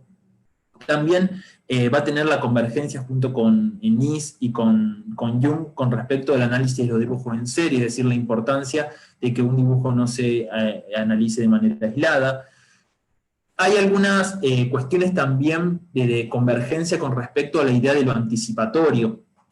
Es decir, que a los dibujos muchas veces lo rige un mecanismo anticipatorio. Antes de contarles un ejemplo, también Greg Ford era muy estudioso más que nada de personas que estaban gravemente enfermas físicamente, y no... y bueno, luego después lo generaliza, pero más que nada él trabajaba en hospitales, él trabajaba de consejería, más que nada, es decir, estaban en los ambientes en los cuales personas estaban viendo casos crónicos, etc. Él lo que cuenta en uno de los casos, donde él pudo ver un mecanismo anticipatorio, tiene que ver con un pintor en particular, que él le encuentra así una de las pinturas y dice, le ve el trazo, le ve el dibujo que tiene ahí en el pecho, y él empieza a pensar que esta persona podría tener problemas cardíacos. ¿No? Que justamente en esos momentos se entera de que este hombre había fallecido justamente de un problema cardíaco, y ahí es cuando él dice, claro, esto está hablando del mecanismo anticipatorio que estoy trabajando yo justamente. A diferencia de Jung, de Nis y de Jaffe, no se va a acentuar en los estudios arquetipales, si bien uno puede llegar a encontrar algunas ideas de arquetipo, pero él más que nada acentúa su trabajo en los complejos, cómo es la dinámica de los complejos, cómo se expresan en los dibujos, etc. Es decir, él más que nada se enfoca en lo personal del sujeto. Va a hablar del rol del terapeuta, va a decir la importancia, junto con Nis, que estábamos hablando hace un rato, la importancia de que el terapeuta abandone su posición de imposición, una actitud de imposición, de decir lo que tiene que hacer, que tiene que dibujar incluso, etc. Es decir, siempre es al libre albedrío esto. Después, también dice que el terapeuta en sí mismo se tiene que conocer a sí mismo, que tiene que tener su proceso de terapia para así no proyectar sus propios complejos en el dibujo, ¿sí? Y también habla de diferentes momentos, es decir, uno agarra el libro El secreto mundo de los dibujos y se encuentra con los 6 momentos explicados por Ford, como qué cosas se tienen que hacer, etc. Que son inicio, es decir, cómo se inicia, etc. Los materiales, qué materiales se usan, el pincel, se usa qué hoja, cómo se posiciona la hoja, etc. Después tiene que ver con lo que es la ayuda, después la finalización, la clasificación, y finalmente lo que es la interpretación propiamente dicha. Bien, ya pasando de Ford, entramos a este famoso español, que seguramente varios lo conocen, que es Ricardo Carretero Gramaix. Es un autor contemporáneo, es un autor que tiene varios libros ya escritos y tiene una tesis doctoral, pero en el cual yo me centro particularmente es Símbolo, Creatividad y Metáfora de él. Este libro incluso también retoma lo que es su tesis, retoma varias conferencias y varios escritos que ya tenía antes guardados, entonces también tiene sus propios textos originales. Ricardo Carretero Gramach me parece como un autor que tiene mucha riqueza de conceptos porque sabe relacionar de manera muy completa a diversos autores entre sí mismos. Él empieza desde lo que es Freud, sigue con Jung y termina, no sé, hasta por ejemplo con ¿cómo es este escritor portugués? Bueno, termina haciendo una compilación de diversos autores, con Vygotsky también incluso, bueno. Y él trabaja principalmente con estos tres conceptos, el símbolo, la creatividad y la metáfora. Y lo que trabaja de estos dos, más que nada con el proceso creativo, lo que él dice es que, junto con Jung, con la convergencia con Jung, es que es un fenómeno que sí o sí se tiene que dar en mutuo acuerdo entre lo consciente y lo inconsciente, rompe con la idea de la sublimación entendida como esa capacidad de la conciencia de redirigir la energía psíquica hacia fines culturales, por ejemplo. Cuando aborda estos tres conceptos, habla sobre todo cuando el sujeto siempre se enfrenta al vacío. Es decir, él más que nada trabaja lo que son los orígenes, por ejemplo, de nuestras funciones creativas, nuestra función simbólica, nuestra función metafórica, que no es únicamente del sujeto artístico, sino que es propio de todo sujeto, es inherente a todo humano, ¿no? Entonces, lo que él habla es cómo, bueno, desde dónde se origina esto, habla de lo que es el desgarro primordial, la división entre naturaleza y espíritu, por ejemplo, habla de lo que es la excedencia libídica, la angustia que se genera en ese momento, y también cómo se tiene que ir dando lo que es el instinto de juego, que es esa posibilidad de poder jugar con las representaciones. Le va a dar una gran importancia a lo que es la conciencia en el aspecto de la creatividad, en tanto la conciencia entendida como la creadora de las imágenes, la que puede, él dice, agruparlas, combinarlas, asociarlas, dar varios verbos que él los retoma constantemente en su libro, en el cual da cuenta de, bueno, qué hace la conciencia con estas imágenes. Bien, también trabaja lo que es el concepto de pulsación creativa. Bueno, es una riqueza, creo que les recomiendo si lo quieren leer, porque es un libro que retoma varias corrientes teóricas también y que me parece muy completo en cuanto a hablar de la creatividad, porque también es remitirse la creatividad no solamente al artista, sino también llevarlo hacia cualquier persona en particular, cómo creamos también las ideas, etc. Luego tenemos a Theodor Abet. Theodor Abet es un psicólogo que también es contemporáneo, psicólogo analítico, es formador también de muchos post-jungianos. Él es reconocido por formar diversos en lo que es la interpretación de pinturas y también por trabajar en el Centro de Formación e Investigación que se llama Centro de Investigación y Entrenamiento, en Psicología Profunda, de acuerdo con Jung y von Franz. Bueno, principalmente la fuente en la cual yo trabajo es la Introducción a la Interpretación de Pinturas, que es este libro, no sé si lo van a lograr ver, que ahí les traigo una cita para charlar de él. Uno podría ser, cuando se encuentra con este libro y con el nombre, de que él lo que va a hacer es como Furth, es decir, una técnica de cómo, una explicación de cómo nosotros tenemos que interpretar las diversas pinturas que emergen de lo inconsciente. Si bien lo hace, es decir, si bien trabaja en diversas ocasiones, en más de la mitad del libro, qué símbolos pueden aparecer, cómo se tienen que interpretar, qué momentos se van a dar, etc. Él tiene también todo un momento teórico en el cual retoma a Jung, y retoma también a las neurociencias para hablar de lo que es la creación de las imágenes, la importancia de la imagen en estos tiempos también.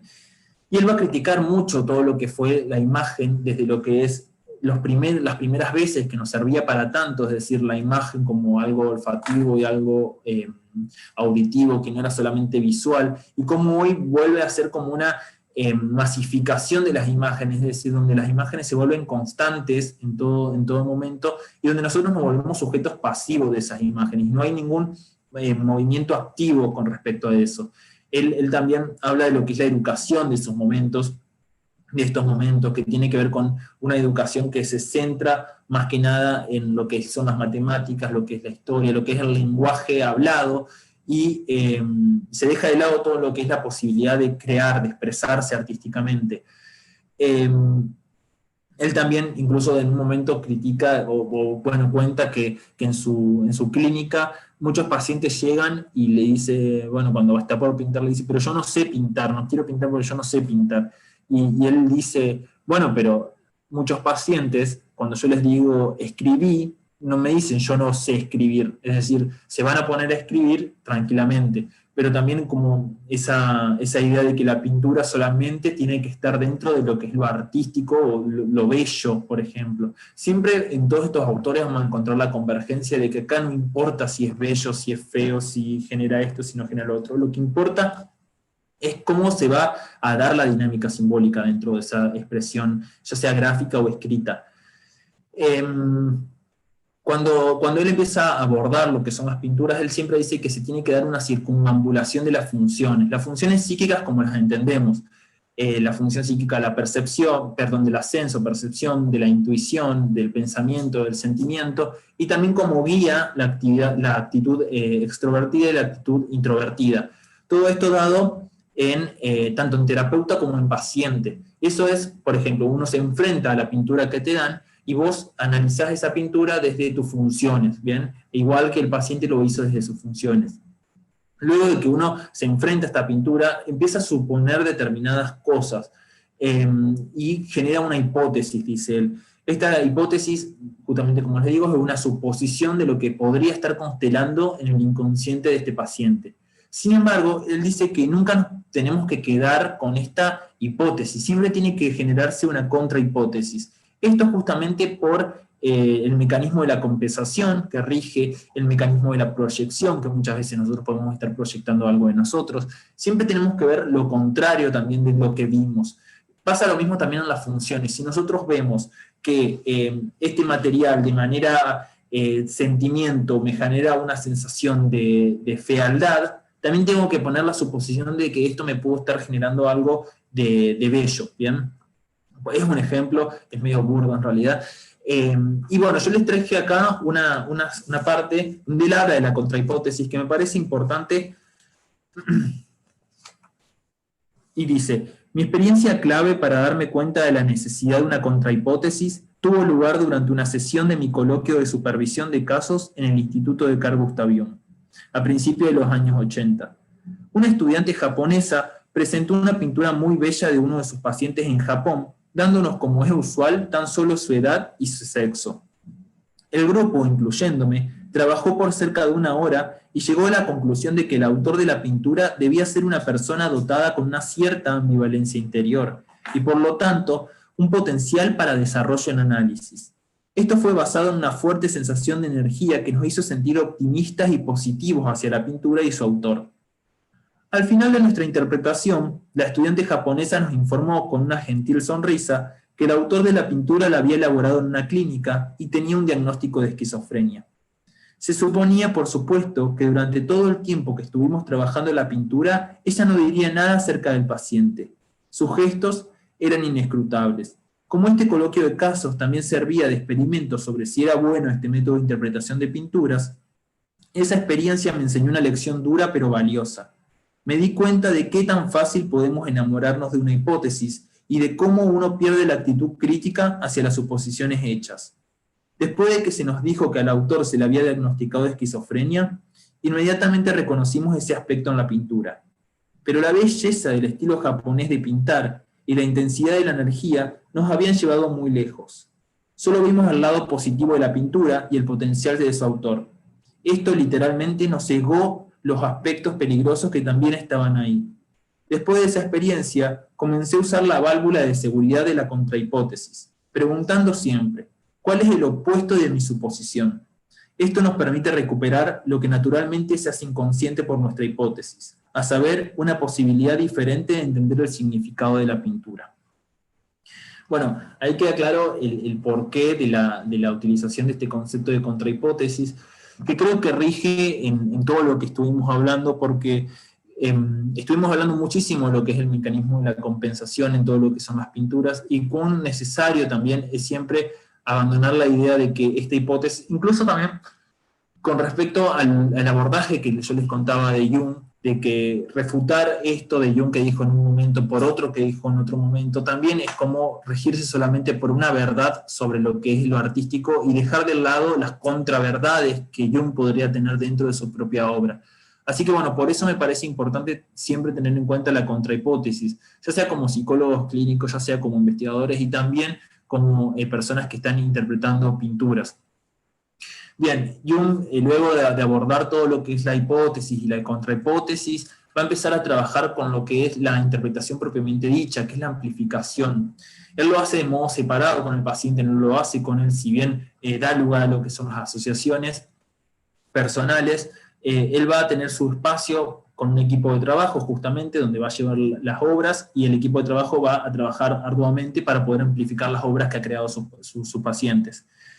Y en esta amplificación se va a ver todos los elementos que se dieron en la pintura, aspecto por aspecto. Él habla de los aspectos materiales y los aspectos formales. Los aspectos materiales acá sí son muy parecidos también otra vez al registro que se hace de las técnicas proyectivas, como por ejemplo el material de la hoja, los pinceles que se utilizan, si se utilizó acuarela, si se utilizó témpera, si se utilizó cualquier cosa, lápiz, y luego finalmente también los simbolismos del espacio, el simbolismo del color, el simbolismo del número, todos esos tipos de simbolismos se van a estudiar. Él trabaja mucho lo que es el color, los colores primarios, después los colores secundarios, después las mezclas que se pueden dar entre otros colores, y finalmente también trabaja lo que es la numerología, es decir, cuántas veces aparece un elemento simbólico. Lo que sí, otra vez, con recurrencia a la obra de Jung, de Mies, etc., va a trabajar con la interpretación de las imágenes en serie, siempre. No hay imagen que se pueda interpretar de manera aislada a las otras imágenes. Obviamente, pueden haber imágenes que entre sí mismas no tengan relación, eso sí puede pasar, pero nunca una imagen va solamente a darme a mí la hipótesis o la contrahipótesis solamente ella por ella misma. Bien. ¿Cómo estamos en hora? Estamos bien.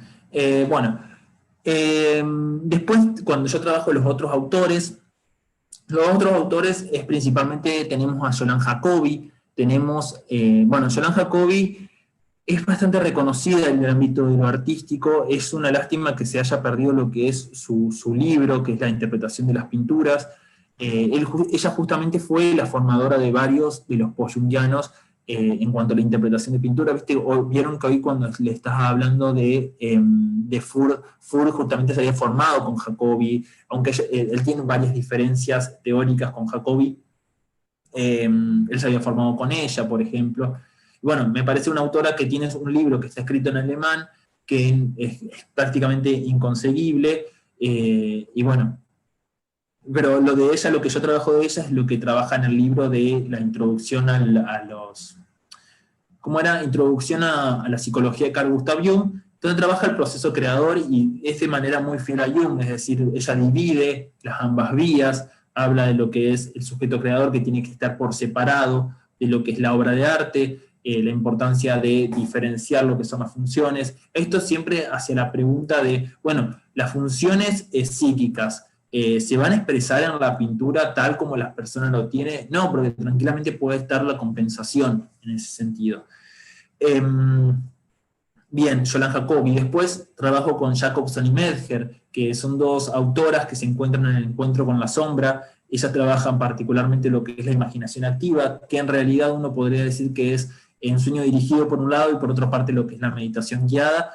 Estas autoras en particular van a hacer todo un recorrido en lo que es, por un lado, lo que son los dibujos y por otra parte lo que es la escritura creativa. Y cómo se utiliza, primero que nada, una visualización de determinadas imágenes que ya está preestablecida, y finalmente se hace una determinada creación que va a servir para, bueno, el trabajo terapéutico. Luego está Erich Neumann. Erich Neumann es bastante reconocido en el campo porque es de la psicología evolutiva.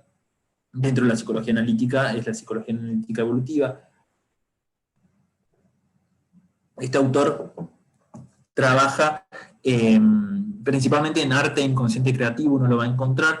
Él hace durante unos capítulos un recorrido, una crítica hacia lo que es el método reductivo freudiano, sobre todo lo que es el caso de Leonardo da Vinci. Ahí él hace su propio análisis del caso de Leonardo da Vinci, habla de las omisiones que cometió Freud con respecto al caso de Leonardo da Vinci.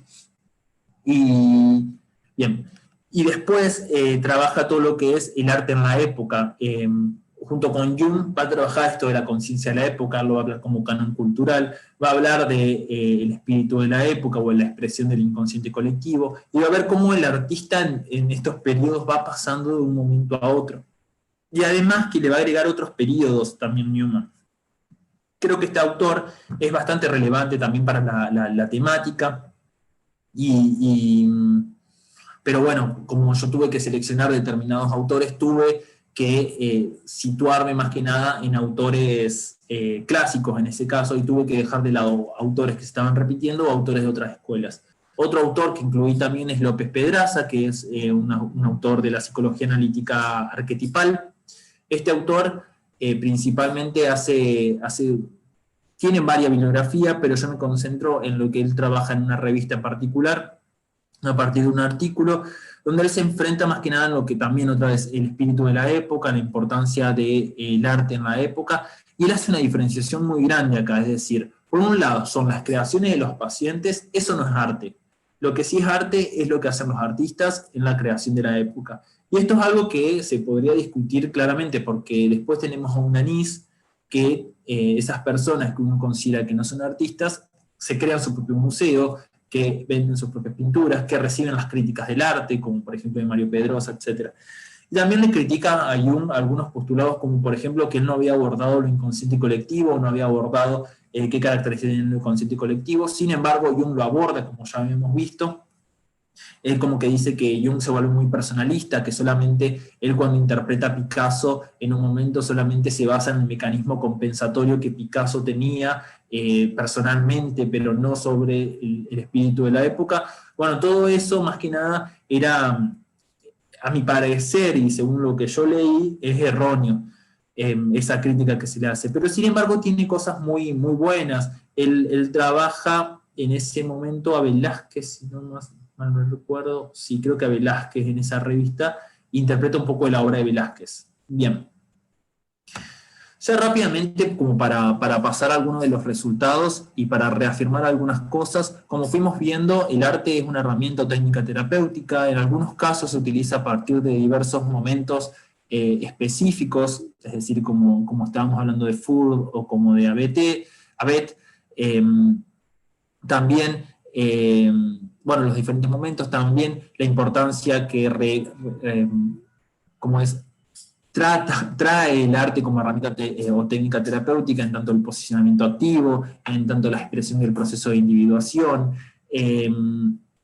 también los diferentes métodos que se pueden utilizar, no solo gráficos, sino también lo que tiene que ver con el baile, por ejemplo, la escritura automática, etcétera, también entrarían dentro de esta idea terapéutica. Abordamos un poco lo que era lo artístico y el espíritu de la época, más que nada de la mano de Jung, más que nada de la mano de Jaffe, y luego con Erich Newman se aborda muy profundo todo esto y se hace una discusión muy rica entre Jung y Newman. Después las críticas al método psicoanalítico y al método psiquiátrico, esto lo vamos a ver más que nada del lado del método psicoanalítico, lo vemos en Newman y en Jung, y al psiquiátrico lo vemos en Nice. Después los mecanismos psíquicos inscriptos en lo artístico, lo hemos visto a los mecanismos como la identificación, la proyección, la compensación, la identificación, no sé si la dije también. Bueno, son todos mecanismos que aparecen dentro de lo que es el proceso creativo, que son interesantes también de analizar. Bueno, los procesos saludables en el proceso creativo, que tenían que ver con lo mandálico, también la expresión del sí mismo. No significa que siempre el sí mismo se va a aparecer de manera saludable, pero en algunos casos, en tanto expresión artística, sí suele aparecer de esta manera. También, bueno, como les hablaba hoy, de la independencia psicológica, etc. Bien, esos más o menos fueron algunos de los resultados. Fue una tesis que me llevó un año particularmente, y que bueno, que lo terminé muy satisfecho, si bien con algunas todavía varias preguntas que me fue generando la investigación. Sobre todo, bueno, el aspecto político fue una de las cosas que me generaba muchas ganas de hacerlo, también el poder complementar toda esta investigación con respecto al libro rojo o lo que es arte psicológico y arte visionario, que creo que se podrían dar unas grandes recurrencias con respecto a su trabajo.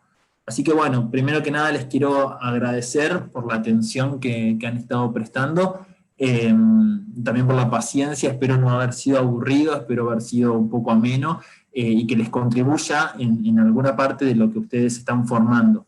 Ahí les dejé mi mail, cualquier cosa para si me quieren contactar o algo de eso, también les puedo enviar la tesis, lo que quieran, alguna pregunta, lo que sea. Así que bueno, nada, estoy disponible. Ahora les abro quito esto y les abro para las consultas o apreciaciones.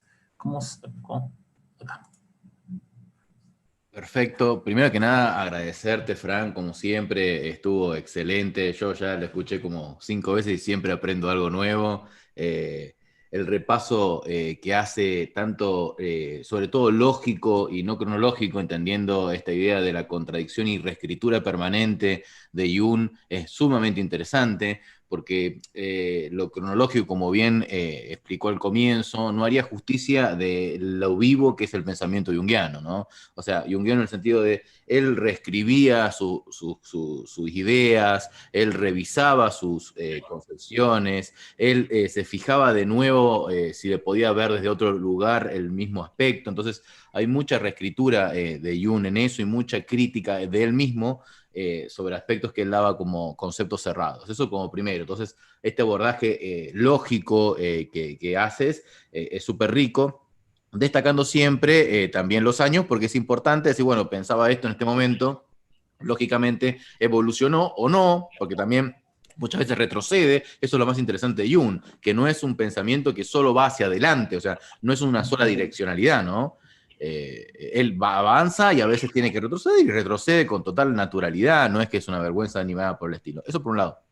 Excelente, cómo queda gráfico y lo rico de tu tesis y todo el trabajo que se ve por detrás de ir revisando, no solamente que lo hemos hablado, ¿no? Los textos clásicos donde sí o sí uno encontraba el desarrollo de los aspectos artísticos, sino también el hecho de decir, bueno, a ver, voy a rastrear en toda la obra, que eso fue una decisión totalmente del autor, ¿sí? Del Fran, digamos, de decir, bueno, no solamente en estos que ya sé que hay algo de esto, que está compilado temáticamente alrededor del concepto, sino que lo voy a rastrear aún en algunos que no tendrían nada que ver de forma aparente, como por ejemplo de los estudios psiquiátricos. O sea, encontrar en los estudios psiquiátricos referencia ya a los procesos creativos ligados al proceso de salud, me parece que es un hallazgo al presentarse todo en conjunto, que bueno, que es un hallazgo propio de esta tesis, ¿no? O sea, de la búsqueda pormenorizada, independientemente del tema, digamos, por toda la obra. Eso a mí me parece que es sumamente destacable en esta producción. Y después, obviamente, que esta tesis del Fran tiene otro contenido, porque él ya tenía una tesis excelente solamente con los junguianos, o sea, solamente con Jung, y decide abordar los post-junguianos. Digo, y ahí al decidir entrar a los post-junguianos, él mismo se da cuenta que entra en un conflicto, en el sentido de que se le abren todas las subcorrientes de los post-junguianos y todas las versiones encontradas y, por decirlo mal y pronto, los dimes y diretes que ya empieza a haber entre los autores, que se releen ellos mismos unos a otros, que se discuten, pero también desde un punto de vista muy objetivo, él en su tesis desarrolla cada uno de los autores siendo fiel a decir, bueno, esto es lo que dice el autor, digamos, ¿no? O sea, yo lo veo, y en tal obra, porque también puede ser que el autor, no tenemos acceso a las obras completas de estos autores tampoco, entonces, sí, bueno, yo me voy a hablar en función de esto y después voy a opinar, pero primero voy a decir lo que el autor dice, dándole la dignidad de producción teórica propia. Después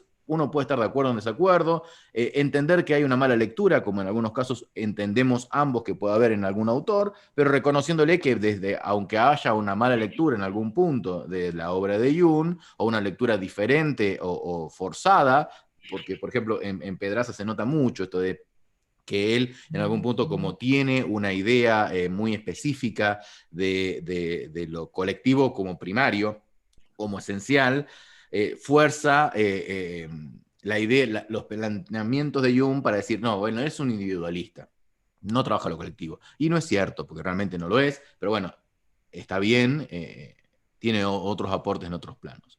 Eso primero que nada, como para resaltar todo lo que nos compartiste. Y ahora sí yo te abro 2 o 3 preguntas y después te leo las que hay. La primera pregunta es, ¿qué escenario le queda a aquel que quiere investigar? Lo dijiste, pero me parece que estaría bueno que quede bien separado. Aquel que quiere retomar tu investigación, ¿cuáles serían los textos que vos no abordaste por imposibilidad de acceso en español y que estarían buenos para completar tu tesis o para llevarla a un siguiente nivel? ¿Y qué autores también pueden haber quedado por fuera de tu recorte que vos dijeras, bueno, este autor estaba en un gris, me hubiera complicado teóricamente en una tesis de licenciatura, pero aquel que tenga interés podría revisar también este otro autor o este otro que ampliarían el horizonte? Bien, yo para abrir mi tesis diría que algunos autores, por ejemplo, que se podrían relacionar con mi tesis y que, bueno, me frustré incluso muchas veces de no poder incluirlos. Como digo en un principio, Yolanda Jacobi, al no poder encontrar su libro, me parece muy importante porque justamente ella fue formadora de varios postjungianos.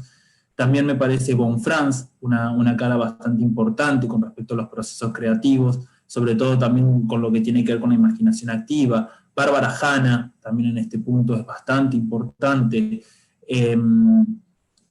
Es decir, todos los autores que puedan contribuir a lo que es la imaginación activa, me parece lo más importante, porque es también algo como que a mí siempre me picó, y yo decía, ay, tengo ganas de meter más de la imaginación activa, pero todos estos autores, más que nada, si bien utilizaban la imaginación activa, no teorizaban sobre la imaginación activa. También, bueno, de la escuela arquetipal, quizás, bueno, Hillman en un momento yo me quedé con la duda, y yo decía, ¿lo podré abordar o no? Después, Stanislas Grof es bastante reconocido también, que también hay como unos dimes y diretes sobre él con respecto a si está dentro de la escuela de la psicología analítica, si está por fuera, etc. Bueno, tiene mucha bibliografía con respecto a lo artístico, tiene sobre el arte visionario más que nada. Después, bueno, creo que esos son varios de los autores que me hubiera gustado incluirlos y que si tuviera todo el tiempo del mundo yo los sumaría constantemente. Bueno, Newman también, algo de no dejarlo en otros autores e incluirlo completo en mi tesis también era un objetivo hasta que dije, no, Fran, selecciona bien tus autores y tranquilízate.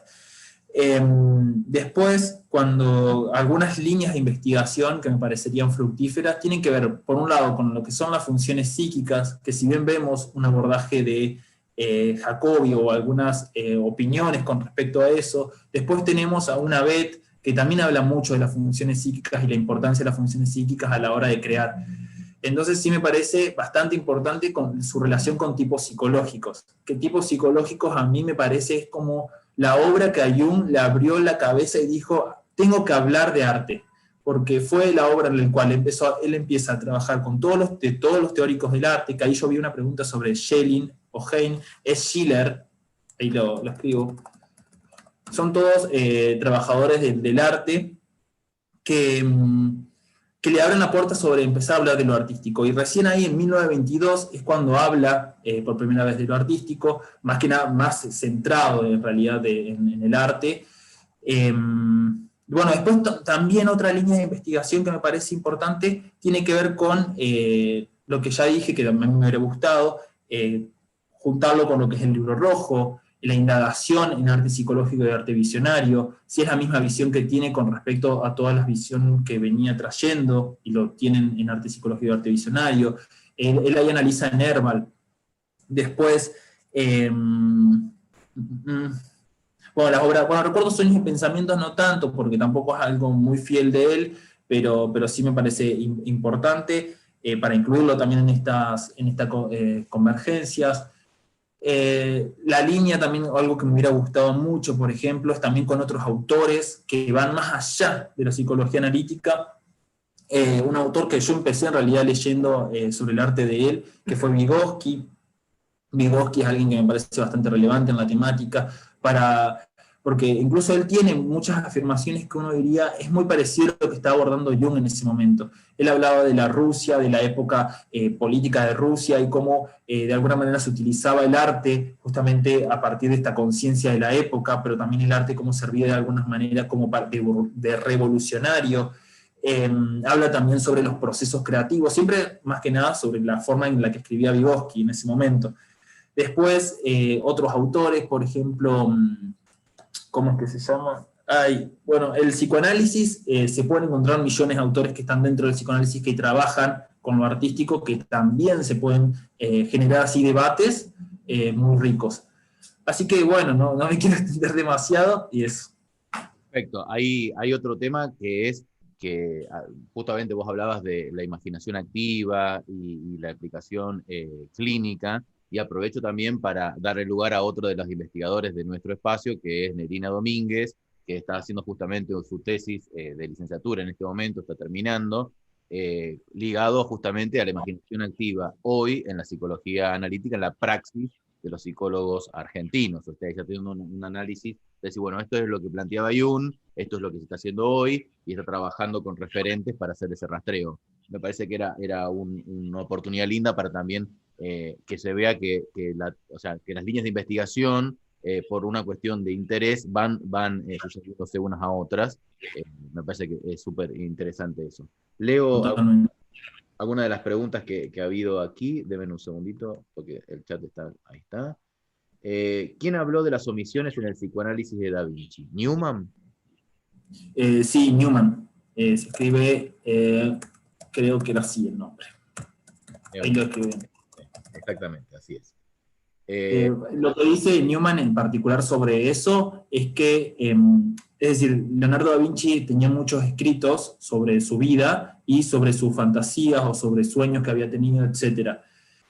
Freud lo que hace es tomar algunos sueños particulares y sí trata como de hacer una interpretación simbólica de eso, pero acaba quedándose muy corto con respecto a la mitología que estaba abordando o con respecto al símbolo que estaba abordando. Y lo que Newman le dice es que hay que seguir amplificando más todavía, más allá de lo que Freud estaba tomando, porque había muchísimos más escritos que también daban sobre lo que era Leonardo da Vinci.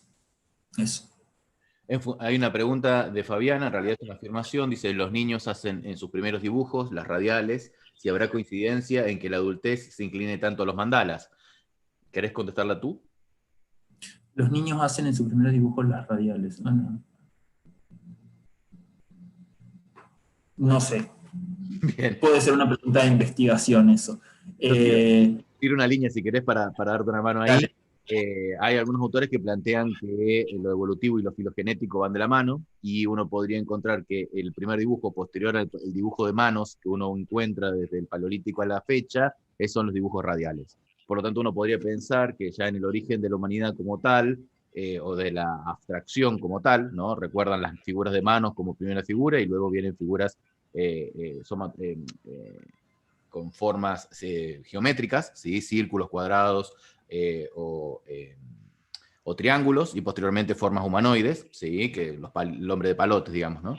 Dentro de eso, digamos, uno podría entender de que claramente el círculo es algo que está en la base de lo arquetípico humano, ¿no? Eso como una línea para tirar. Aquí hay, en Argentina, bastantes lugares donde uno puede encontrar arte rupestre y encuentra siempre figuras radiales. ¿Sí? Siempre existe la figura radial, no solamente ligada al sol, porque a veces está la figura radial en espacios del horizonte, en espacios bajos o en espacios intermedios, lo que nos haría pensar que no solamente la figura radial se hace referencia al sol. Pero bueno, en eso hay un montón de otros estudios y saldríamos de lo que estamos haciendo para ir a la antropología, pero sí me parece que es de interés esto de que plantea de que los niños y el mandala van de la mano, y Jung en algún punto también trabaja el hecho de que el sí mismo se representa como un niño, el niño interior, y asimismo ese sí mismo como niño también tiene como correlato el mandala. Entonces habría como una unión entre todos estos arquetipos entre sí, ¿no? Bueno, y después jugando un poco, creo que Pessoa era el autor que se te escapó en algún momento, que hablabas de un autor portugués, escritor. No me voy a acordar todavía, pero es... ¿dónde está el...? Pau, ¿me alcanzas a que el libro? Es muy conocido, chicos.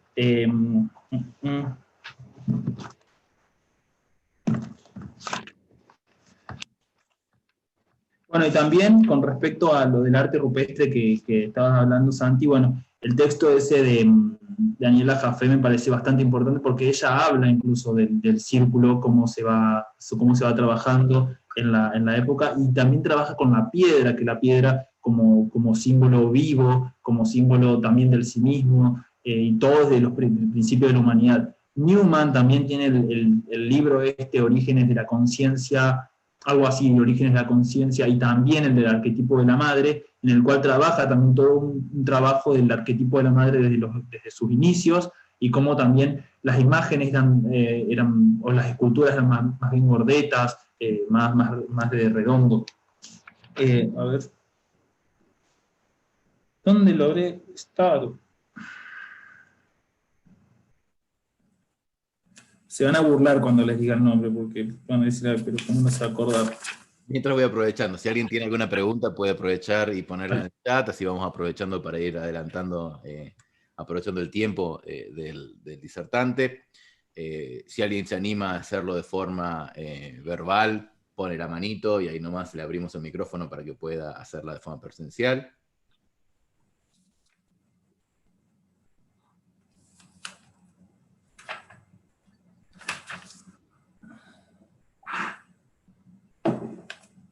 ¿Dónde lo habré puesto?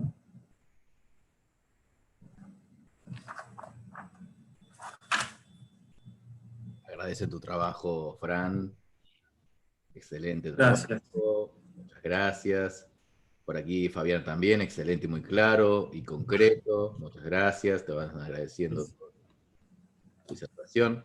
Realmente ha sido muy, muy interesante. Aparte es la antesala a aquellos que les esté gustando este tema del arte y de Jung, de un curso que vamos a anunciar mañana, internacional, con participación de muchas instituciones.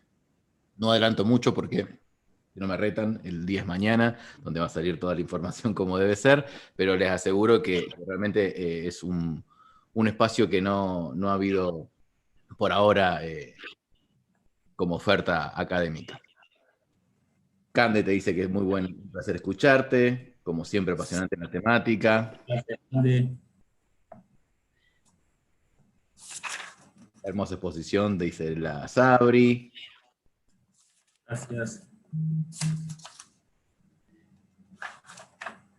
El espacio de estos cursos seguramente va a ser en el horario, creo que es a las 14, pero no se preocupen porque va a quedar grabado para aquellos que no puedan asistir, porque se tiene que considerar también la hora que se da en España y en otros países que nos han pedido, entonces no podemos hacerlo tan tarde como estamos acostumbrados en Latinoamérica, que sería a las 18, 19, así que va a empezar muy temprano, pero bueno, temprano para nosotros, al medio para la gente de otro continente, digamos, esa va a ser la idea. Estuvo genial la exposición. Acá encontré el autor, ya no sé si era portugués, quizás me lo mandé, pero creo que sí, que es portugués, que es Octavio Paz. Octavio Paz. Que es escritor, sí. Sí. Sí, este libro de Ricardo Carretero Gramash pasa por millones, por Hannah Arendt, por un montón. Fernando Pessoa, no, él era el que quería decir, no Octavio Paz, Fernando Pessoa. Tiré Pessoa, pero dije, puede ser que no fuera, pero... Pessoa, justo ahorita sí, Pessoa. Era Pessoa, sospeché que era Pessoa. Pero bueno, no sabía, capaz que te referías a otro, por eso dije, capaz que es Pessoa, pero...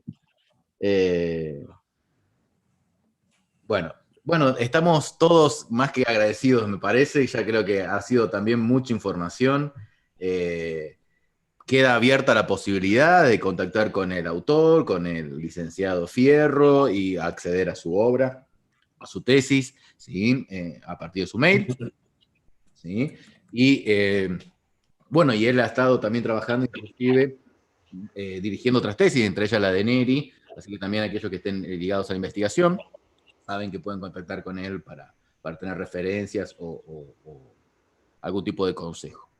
Bueno, hemos cumplido con un hermoso encuentro. Nos encontraremos como siempre el mes que viene, esta vez con una exposición de la CIPAG, y continuaremos trabajando juntos. Mañana sepan que sale el primer curso nuestro de este año, del 2021, Así que bueno, estemos todos atentos a las redes y próximamente nos volveremos a encontrar para otra exposición. Muchísimas gracias, el licenciado Fierro, como siempre, excelente. Muchísimas gracias a todos ustedes, muchas gracias por la atención, también por las devoluciones que me han dado. Y bueno, siempre abierto para cualquier consulta, propuesta, lo que quieran, voy a estar muy abierto. Así que muchas gracias. Gracias a todos. Te pido, Frank, que me vuelvas el hospedador para poder resolver toda la parte técnica.